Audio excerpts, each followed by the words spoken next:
Welcome. My name is Matthew Stone. Today with me is Megan Godfrey and Kim Griffin from Stone-Olafson. Today we're here to share results from the most recent wave of research conducted with the Rosé Foundation, which is a spotlight on Alberta Arts Audiences and how they engage with the arts community. As we get started, we'd like to acknowledge that what we call Alberta is the traditional and ancestral territory of many peoples, presently subject to Treaties 6, 7, and 8, namely the Blackfoot Confederacy, Kainai, Piikani, Siksika, the Cree, Dene, Saulteaux, Nakota Sioux, Stoney Nakoda, and the Tsuut'ina Nation and the Métis people of Alberta. This includes the Métis settlements and the 6 regions of the Métis Nation of Alberta within the historical Northwest Métis Nation homeland. We acknowledge the many First Nations, Métis, and Inuit who have lived in and cared for these lands for generations. We are grateful for the traditional knowledge keepers and elders who are still with us today and those who have gone before us. We make this acknowledgement as an act of reconciliation and gratitude to those whose territory we reside on or are visiting. The purpose of today's presentation is to share the results of this most recent phase of research. And with that, I'm going to jump right in. Before we get going, I think it's really important that we acknowledge the partners who are making this work possible. Since the very beginning of this work that we started back in 2020, the Rosé Foundation, the Edmonton Community Foundation, Edmonton Arts Council, the Calgary Foundation, Calgary Arts Development, and the Alberta Foundation for the Arts have been steadfast supporters to ensure that leaders across the province have access to actionable data that is reliable about their audiences. This initiative is being funded by these organizations, and we thank them for their leadership and acknowledge their partnership in moving this forward. As we move through the results, it's important to understand that this research is being designed to support and help leaders across the arts sector. We understand that leaders like you are working through challenges and trends that have been accelerated by COVID. We understand, as we've seen the results and through across many sectors, that audience habits are shifting and their expectations are changing since the pandemic. And with that, it has led to declines in revenue and changing in how organizations are supported by audiences across Alberta. We also understand that organizations and leaders like you are working with fewer resources and increased demands on your time. This research is designed to support you. It's a made in Alberta resource and inform your efforts to reach audiences. Now, it's important to keep in mind that this is only one piece of the toolbox that you'll probably have available to you. You have a lot of other information about your audiences, from ticket sales to demographic data that you might keep. We encourage you to use that alongside this data and to use this to help inform some of your perspectives. Our team is here to help, but recognize that the data shared here is one part of a resource that's available to you. Now, the approach behind this research is to provide reliable data. That means the sample size across the province is quite large. And in this phase of research, we completed just over 1,000 interviews online. This included 1,160 surveys with 400 in both Edmonton and Calgary and 360 across the province. This includes 120 in each of northern, central, and southern Alberta. This level of sample size gives us an overall rate of reliability of about plus or minus 2.9%.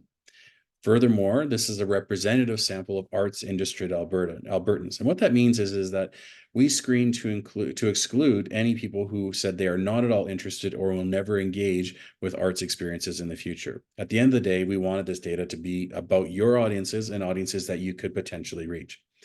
Ultimately, we know that the exclusion of the sample means that only 5% of the overall population of Alberta weren't necessarily included in this study. So that tells us a lot about the reach of the arts experiences and the wider market, that you have the ability, to one degree or another, to reach 95% of the market.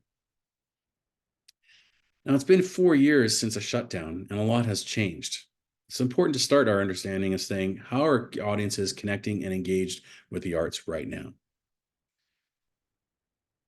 At the very highest level, there is a strong interest in arts experiences. Overall, it reflects a market that has a potential to engage. And for arts leaders, this tells us that you have a good opportunity overall. We know that 85% are telling us they're interested in performing arts. So that includes live music, live theater, dance performances, that kind of thing. And what's interesting about the data is you see that about 38% are very interested and about 46% are a little interested. So again, fairly prominent opportunities for organizations. Similar interest for museums and art galleries, and very strong interest in levels for festivals overall. The one thing that where we see a decline, a shift is in where the level of interest in creating art by themselves. So fewer Albertans, about 2/3, 67%, are telling us that they're interested in writing, painting, singing, drawing, that kind of thing. Ultimately, this reminds us that we have a very engaged audience, and depending on how they want to connect with you, you will have the opportunity to reach them. The challenge, though, is that engagement isn't necessarily a single track or a single dimension activity. And engagement is going to reflect multiple dimensions. It's going to reflect, particularly in the digital age, the degree to which people are watching, listening to arts content. So basically consuming, bringing it in at home or on their own in other ways. It's also going to be reflected in their willingness or their ability to create art, how much they do that. Their engagement's also going to be a reflection of the degree to which they support art through either donations, volunteers, or buying subscriptions or ticket packages beyond just a single ticket. Finally, it's also going to be reflected in their attendance at arts events. So traditional models of engagement have focused on that category alone. Our model for engagement tells us, you know what? Engagement's going to be multifaceted, and it's going to be a reflection of all of these things. Now, not everybody's going to do everything, but overall engagement tells us about 95% are engaging in some way or another. 79% of Albertans are observing. So they're watching or listening. They're taking in arts and culture experiences through music subscription services, TV, websites, books, or podcasts. They're engaging in about 2.5 activities on average. Now, to be clear here, we have not established a definition of observing as simply doing one of those things. They have to be doing 3 or more of these activities on a regular basis. Fairly similar proportions, 81% saying they're attending arts experiences in one shape or another in the past year. This includes going to concerts, museums, festivals, literary events, dance performances, arts festivals, that kind of thing. And they're engaging to fairly frequent activity at 3.8 activities on average. We also have a smaller proportion who are creating art, and that's an important way to engage for them. And so they're playing music, they're making films, they're taking classes, all of that, and they're engaging, those who do, in about 2.5 activities on average overall. Finally, we have a level of support, which is the smallest form of engagement at 43%. So about 43% of Albertans are donating, volunteering, or purchasing a subscription, engaging more deeply through support for these arts organizations. This helps us give us a more robust and realistic understanding of how people will consume, and depending on where they access or engage with these arts experiences, can be viewed as a pathway to attendance or engaging in you with organizations like yours in a more deep way through donating or volunteering or supporting with subscriptions. But it's important to acknowledge that not everybody connects with the arts in the same way. There's going to be those who are disengaged and they may be interested in the arts, but they're actually not doing any of those things. And that's fine. That's important because they're going to be on the sidelines and we may have the opportunity to bring them in at some point in the future. There are going to be those who are passively engaged. So they're frequently engaging the arts in only one category. So they're less than the average person on the whole. Interestingly, there might be people who are engaged overall. We consider them an engaged segment, and they're doing at least 2 of those things. So they might be attending and creating, they might be observing and attending, they might be creating and supporting, but only in 2 different ways. And then finally, we have those who are immersed. They're engaging across 3 or 4 categories. So they're observing, they're consuming art at home, they're attending, they're creating and or supporting. Ultimately, these are the most engaged overall. Now, when we look at these, we know that not all audiences are going to be engaged in the same way, and we recognize that about a quarter of the overall Alberta population is immersed. So they're doing lots of things. This is our most intense audience. These are people who you have right now. We also know that just under 1 in 5, 18% are saying they're engaged. So they're doing 2 of those things. Conversely, at the other end of the spectrum, we only have 5% who are disengaged. So this is 5% of Albertans who are interested in the arts, but aren't necessarily doing any of those things. And in the middle, we have a large group, 53%, who are passive. They're observing and watching, or they might be attending, but they're only doing one thing. They're not necessarily doing all of them. Now, the important part here is that overall trends of engagement are pretty consistent with what we've seen in previous phases of research. In the end, we know that overall connections are about the same as pre-pandemic patterns, meaning 95% are connected in one way or another. What has shifted, however, is the intensity of engagement overall, and fewer proportions of the market of Albertans are immersed or engaged, and there are more Albertans who are passively connected. This is an important change in terms of how people are connecting with arts experiences. And it does reflect and is consistent with pandemic trends, where we saw Albertans taking on more activities as face-to-face or in-person activities were less available or not available because of shutdowns. What that means is self-selected, easy, flexible activities, outdoors, self-created or self-generated or self-inspired activities were being pursued when they couldn't do the things. And as we saw during the pandemic, and they return to normal activities, they're not abandoning those new things they learned to do during the pandemic, but they're mixing them in. And what that means then is we have fewer who are immersed only in the arts or most often in the arts, and more that are passive.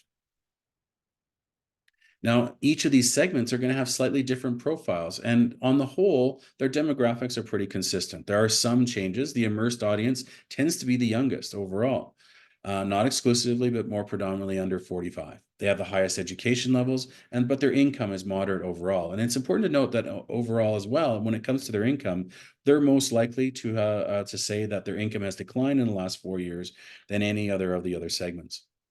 Their participation is exclusive. They're 93% are creating. They're almost everybody is observing or attending. But what really makes this group separate and different is how they think and feel about the arts. 49% of this segment say the arts are incredibly meaningful to them. We also know that they feel most knowledgeable about the arts and they want a transformative experience. So they're very intrinsically motivated, and they're looking at saying, you know what, when I participate in an arts experience, no matter what it is, I want to feel different at the end of it than I did walking in. This is a group ultimately that you can look at reliably and say they're captivated by the arts experiences. You have them. And even if they stepped away during the pandemic, they're returning. The challenge here is potentially to say, how do I get them to come more often? The engaged audience is one that you likely have very well attending as well. On average, their age distribution looks a lot like the rest of the province. Higher proportion are families. If there's a demographic trait that distinguishes them, that's it. Their income is moderate and their education is also moderately. Their levels of participation are similar to the immersed, but they just don't do it as frequently. And interestingly, their attitudes, so how they think about and feel about the arts, are a little bit different, more passive as well. 51% say the arts are important to them, but do not define them. And they're looking for experiences that allow them to escape. So similar to the immersed group, you have them, they're engaged, but you're going to have to grow their engagement. You have to consider how to tap into their multiple motivations for things like enrichment, to be also entertained, but also have social motivations.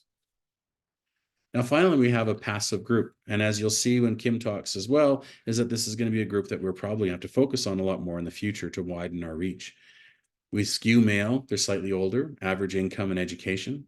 They're much more likely to attend or observe than they are to create or support. And they prefer activities like live music, museums, and attractions.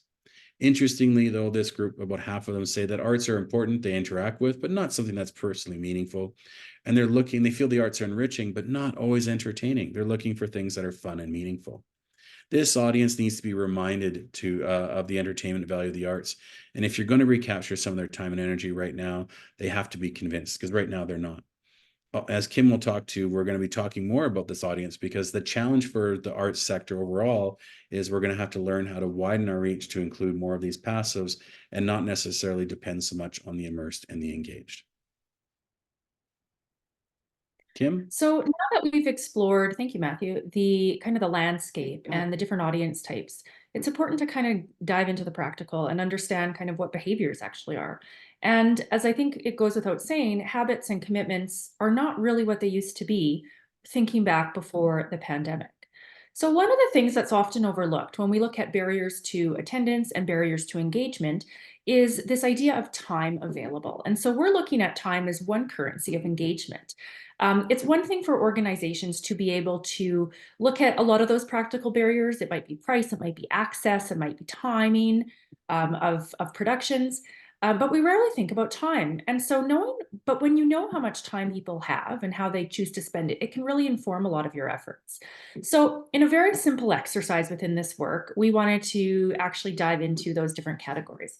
If we take 168 hours in a week, and we're going to start by dividing that into three very simple categories. The first is work and the second is sleep. So we're assuming a 40-hour work week, maybe that's volunteer time. And then at 49 hours of sleep, which again is 7 hours a night, ambitious for some, maybe not for others. in very, very simple terms, that leaves us with 79 hours left.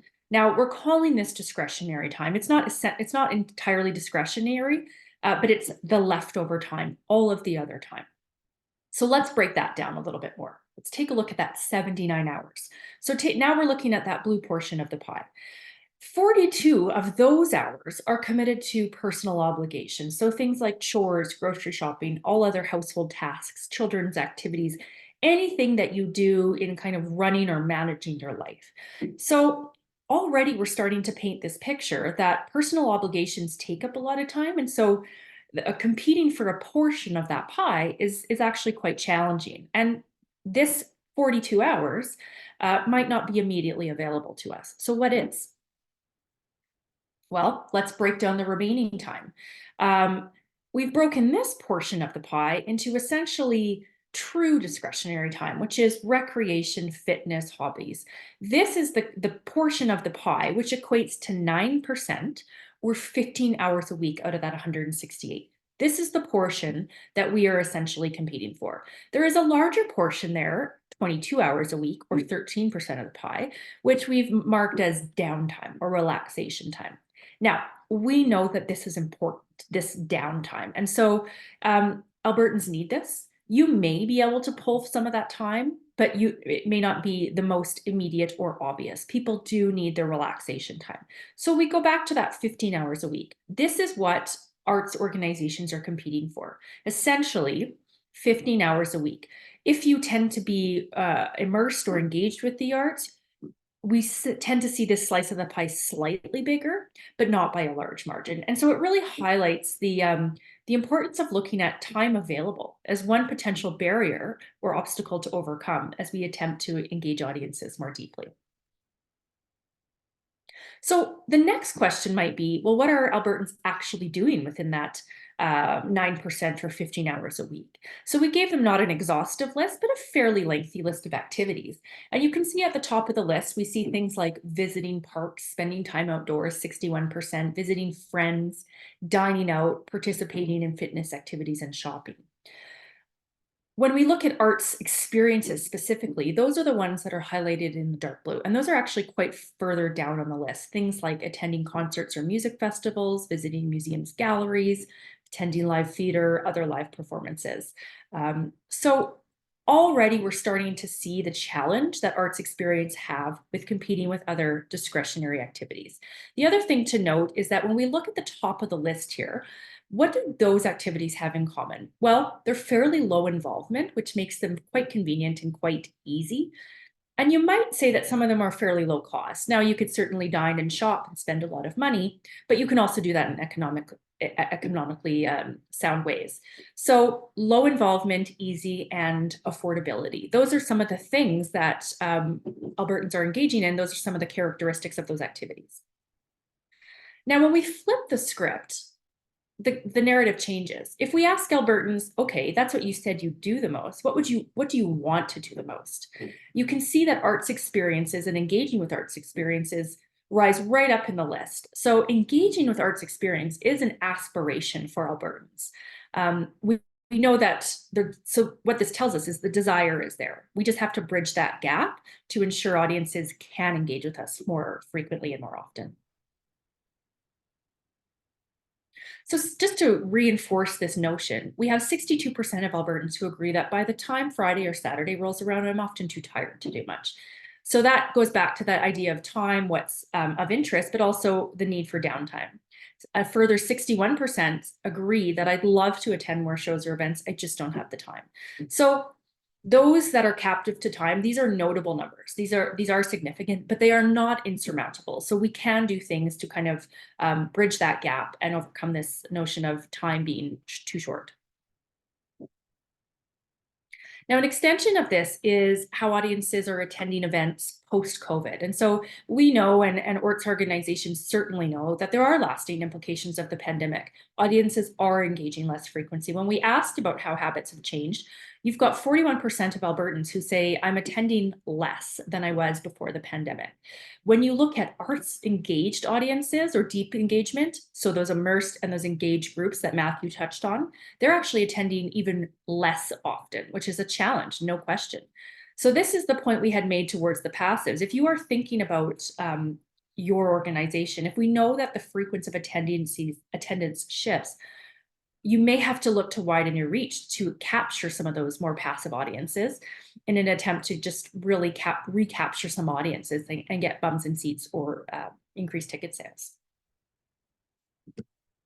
Now, the question is, why are audiences attending less often? So we've touched on this, and likely most organizations have a sense of this, but it can be really helpful to drill down into those specific reasons. And there's really 4 big buckets. The first, not surprisingly, is that financial bucket. It's either just too expensive or I have just less to spend on these types of experiences. And if you'll recall what Matthew said about that immersed group, they're a little bit younger, and they tend to be the group that has their income disproportionately impacted in the last several years. And so they simply have less spending power. Relevance. This is a really important point that we'll come back to, but this is where time fits in. You can encourage someone, or somebody won't be willing to attend your event if they might say they don't have time, but it's not relevant enough for them to make time. So interests, time, lost interest, new hobbies. We know that was something that emerged during the pandemic. This notion of relevance is sometimes holding audiences back.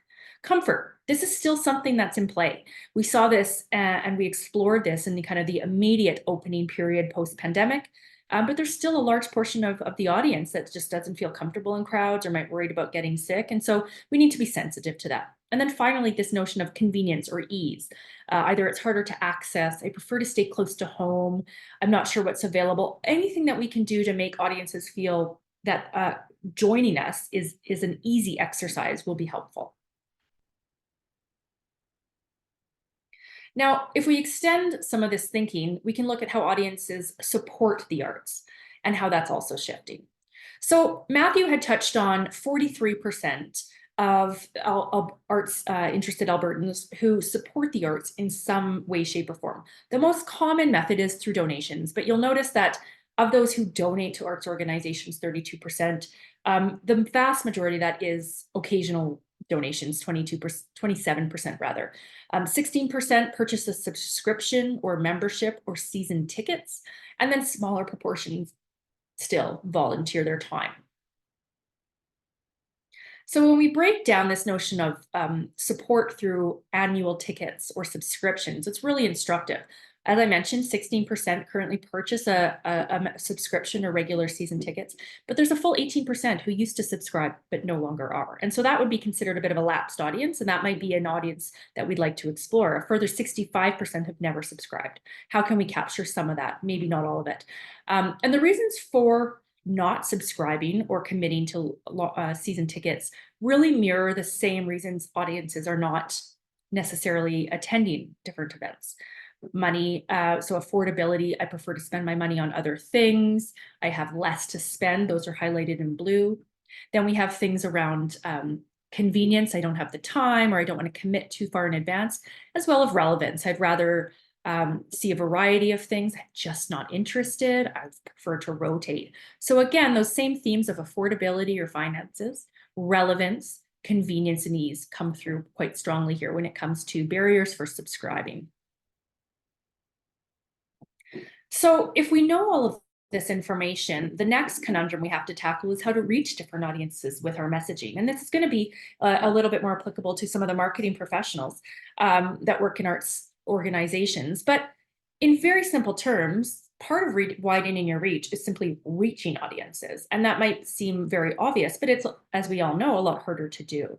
63% of Albertans agree that I wish there was an easy to access and trusted place for me to find out about arts and culture events without having to look for it. And without having to look for it is really key, because again, we talk about this idea of convenience and ease. So we need to make it easy for an audience. Another 44% agree that I don't feel like I know enough to take in a lot of art forms. And so this really just speaks to the idea of we have to be really thoughtful about being welcoming and accessible to all different types of patrons as we think about maybe growing our audience and our reach. So as I mentioned, let's take a look at that information sources. And there's that 63% that want something that's easy. When we ask more specifically, are you interested in a broad listing source of experiences that's not curated for you? 61% say, yes, I'd be interested in this. So It's really interesting because then we follow that up with, well, how would you like this? And direct email and Instagram, two of the top three mentions, tend to be a very curated form. You have to opt into what you receive. And so it's really tricky because we know what people tend to prefer right now in terms of their communication preferences. It is email, it is social media, various digital sources, but those tend to be curated. And the result is that you end up maybe missing some arts experiences that you don't think about. So there is an appetite in something that's broad listing, and local publications, one of the top mentions as well, might be the ticket to something like this. So we can expose audiences to what's available in the community without forcing them into a bit of a curated type of listing or type of communication. Now, if we understand how they're spending their time, which is a currency of engagement and relevance, and some of the barriers to support and messages that we need to use to resonate, it's probably very important for us to have a better understanding of their attitudes, but also how they think about relevance and how they think about value. And we spent quite a bit of time in this phase of work dealing with that.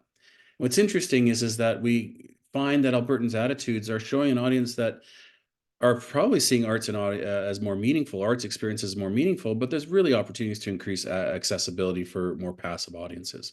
Overall, 79% recognize that arts offer something unique that you can't get with hobbies or recreational activities. And now that's an important differentiator.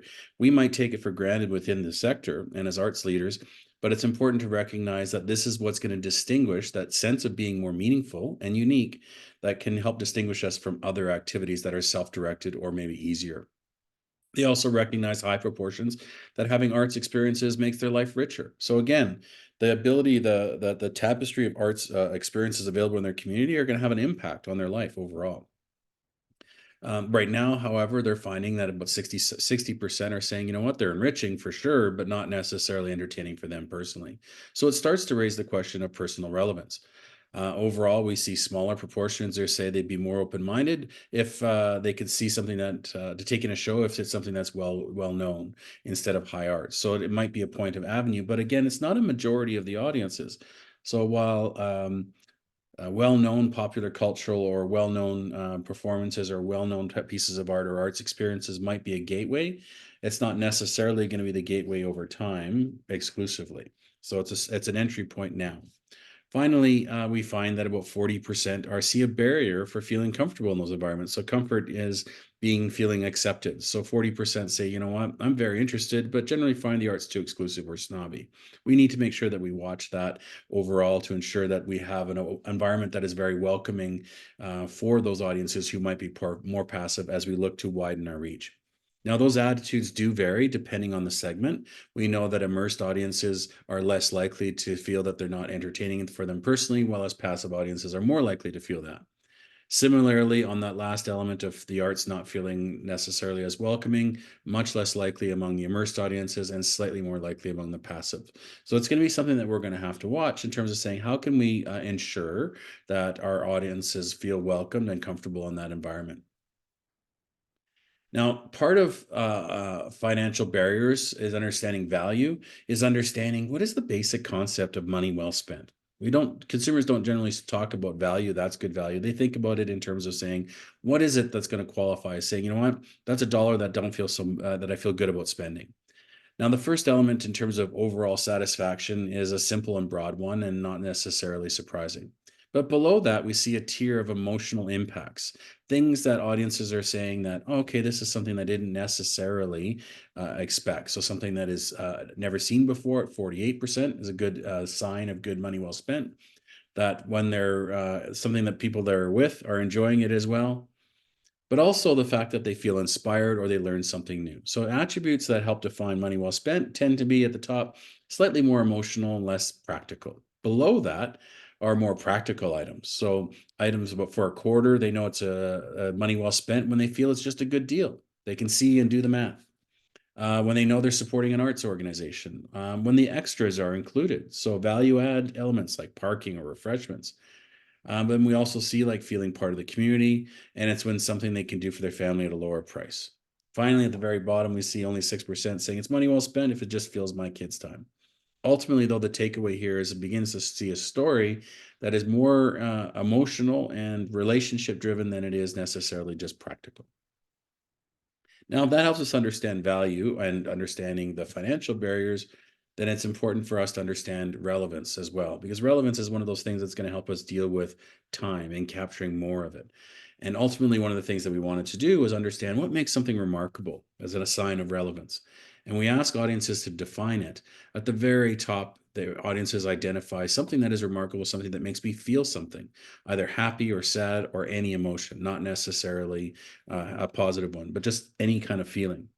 Below that are things that are fun and content that makes you laugh are prominent. But then we also see this element of relevant or remarkable being around escapism, being able to help people see and get away from the day to day. Being unique and different, also a key variable for remarkable. And then also elements that are transformative. So you feel a little different than you did at the end of the experience than you did at the very beginning. Elements that are immersive, also important. And then we see other qualities like being unexpected, fantastic services, events that connect you to other people in the audiences, and to a lesser extent, events or experiences, content that are bold. But again, the takeaway starts to be a story that shows us that value and relevance have the one thing in common, where there are emotive qualities that organizations can start to talk about and emphasize in their promises to attract more passive audiences. That's a lot of data to review. Now, what are some things that you can take away from it? I think first off, we need to recognize that for arts organizations to grow engagement, we're talking about an engagement pattern that is relatively similar overall in terms of its overall reach to the market, but it's much more passive and less intense than it was pre-pandemic.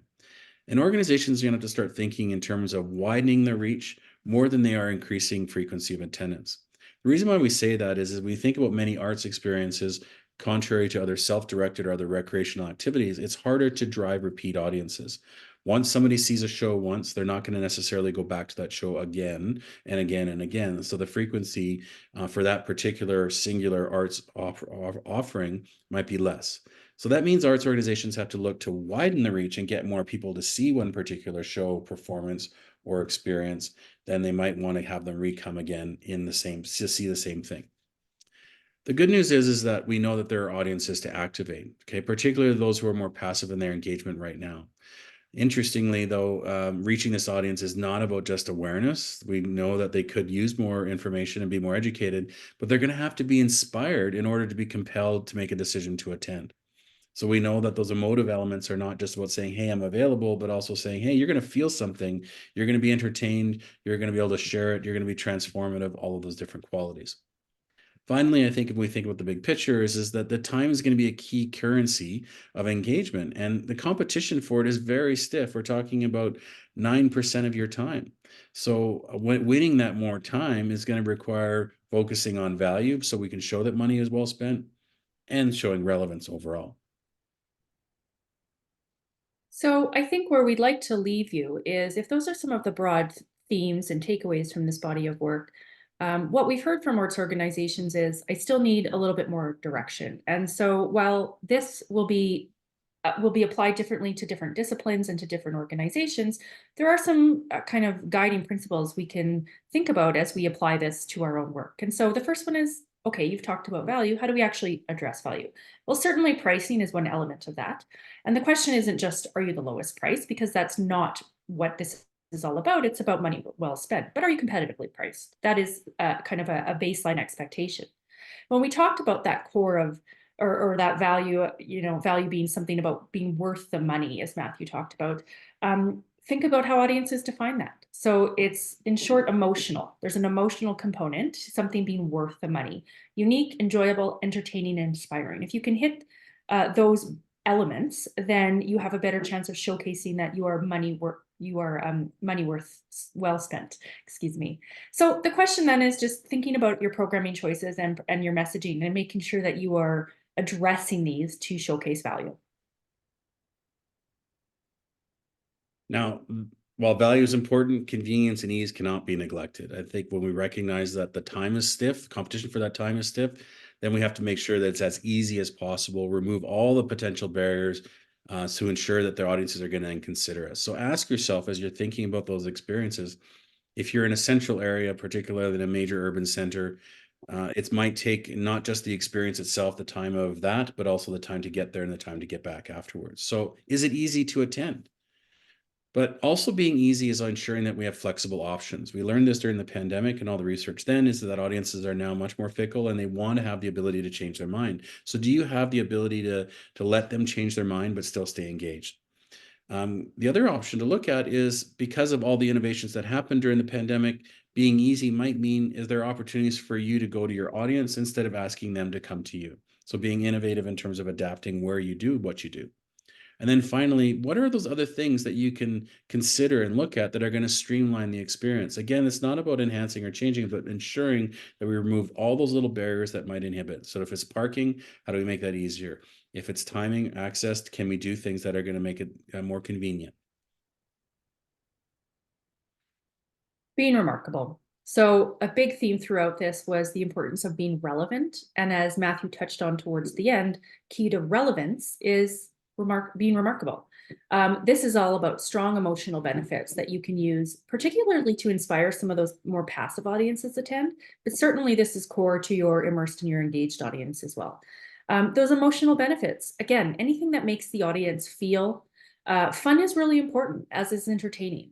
The idea of being transformative and feeling different before, the idea of escape or offerings that are unique, new, different. Those are all tugging on emotional heartstrings that make audiences feel. And those are all central to making an experience remarkable. It's certainly going to look different for different disciplines, different performances, but keep this in mind as you think about growing relevance and think about how your programming and your marketing can bring this to life. Now, a key part of that messaging conversation, as Kim has just mentioned, show starts to paint a picture where we're starting to talk a lot more about benefits than we are about features. So you start to talk about what audiences will get out of it more than you might start emphasize a particular artist or performer. And as other arts organizations have seen and marketing professionals have talked about at different events that we've covered this research, they often say, you know what, the shift is really about talking about benefits first and then features second. So we can get the emotional and inspiration there and then get past of it.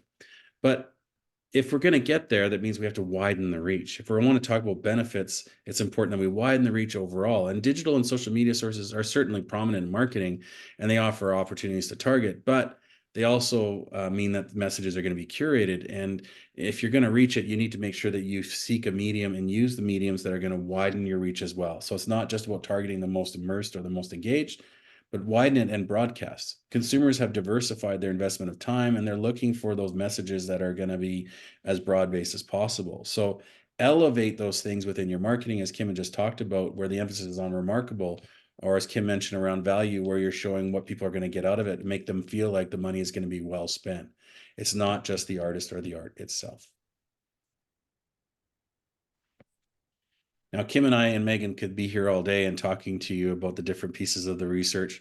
This is a resource that's available for you, and results from Edmonton and Calgary, if you're in those markets, are also available. The QR code there, if you want to scan it with your phone, or the link that you see on the screen there is where an access that is being provided by the Rose Foundation, where all of these resources are available to you. Again, we can't emphasize this enough.